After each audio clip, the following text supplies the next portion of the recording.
Hi மக்களே, இன்றைக்கி வீடியோவில் நம்ம புதுசாக ஒரு கிரைண்டர் வாங்கியிருக்கோம். அதை பற்றி தான் பார்க்க போகிறோம். இப்போ பாருங்கள், உங்களுக்கு கிரைண்டர் காட்டுறேன்.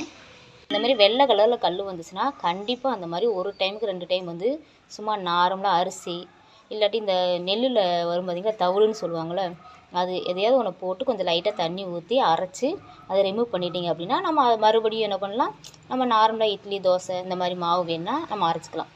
ஏன் ஃபஸ்ட்டு அப்படி பண்ண சொல்கிறோம் அப்படின்னா, இதில் வந்து நிறைய வந்து அந்த கல் பீஸ் வந்து வரும் மாவுக்குள்ளார. நம்ம இந்த மாதிரி ஒரு டைம் 2 டைம் வந்து இந்த மாதிரி அரைச்சி நம்ம ரிமூவ் பண்ணிட்டோம் அப்படின்னா அதுக்கப்புறம் நம்ம தைரியமாக அரைக்கலாம். அந்த மாதிரி அந்த மண் கல் இதெல்லாம் வராது. ஓகேங்களா, அதுக்காக தான் பண்ண போகிறோம். இப்போ வாங்க எப்படி பண்ண பார்க்கலாம்.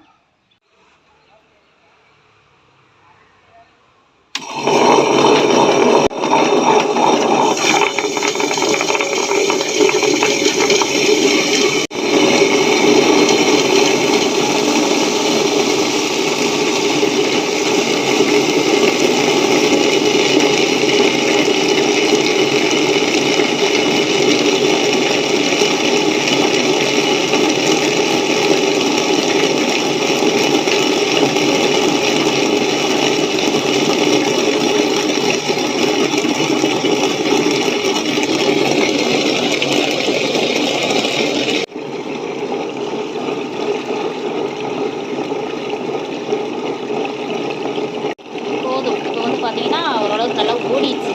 ஓகேவா, நீ ஆஃப் பண்ணிடலாம். ஆஃப் பண்ணிவிட்டு எல்லாம் ரிமூவ் பண்ணிடலாம்.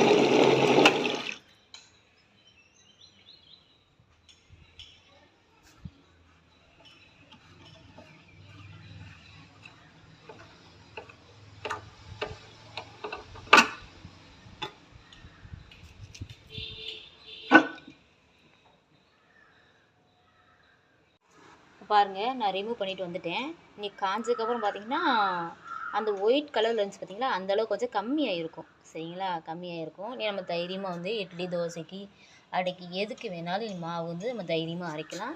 அதிகமாக கல் வராது. லைட்டாக தேயதான் செய்யும், அது எல்லா கல்லுமே தேயதான் செய்யும். பட் இந்த மாதிரி பண்ணிட்டோம் அப்படின்னா அதிகமாக தேயுது. ஏன்னா புது கல் பார்த்தீங்களா, அதனால் நம்ம அடுத்து சாப்பிட முடியாத அளவு கல் வந்து அதில் கரைஞ்சி வரனால இந்த மாதிரி ஒரு டைம் 2 டைம் வந்து நம்ம அரிசியோ ஏதோ ஒன்று போட்டு ஓட்டி ரிமூவ் பண்ணிவிட்டு மறுபடியும் நம்ம இட்லி தோசைக்கு அரைச்சோம் அப்படின்னு பார்த்தீங்கன்னா நல்லாயிருக்கும். சரிங்களா, ஓகே காய்ஸ்.